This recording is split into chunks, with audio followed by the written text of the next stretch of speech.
অনেক দিন ধরে ভাবছি ডাঁটা শাকের বীজটা বুনে দেবো কোনো একটা মাটির মধ্যে, কিন্তু সময় হচ্ছে না। ওভারনাইট ডাঁটা শাকের বীজটা আমি ভিজিয়ে রেখেছিলাম। এবার একটা বাস্কেটের মধ্যে মশারির নেট দিয়ে তার মধ্যে ডিমের খোলা বসিয়ে দিয়ে তার মধ্যে কিছু মাটি দিয়ে দেবো। মাটি দিয়ে আবার ডাঁটা শাকের বীজগুলো বুনে দেবো।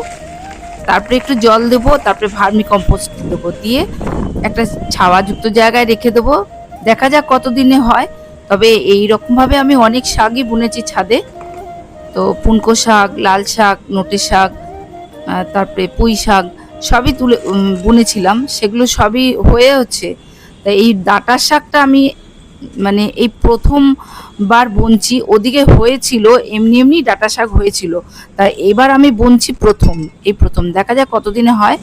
তো যাই হোক, বীজগুলো বসানো হয়ে গেল।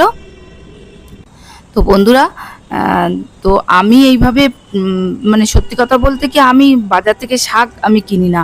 আমি বাড়িতেই শাকের সমস্ত বীজ ফেলে শাক বুনি। আর তোমাদের আগের ভিডিওতেও আমি দেখিয়েছিলাম যে আমার বাগানে কত রকমের শাক আছে।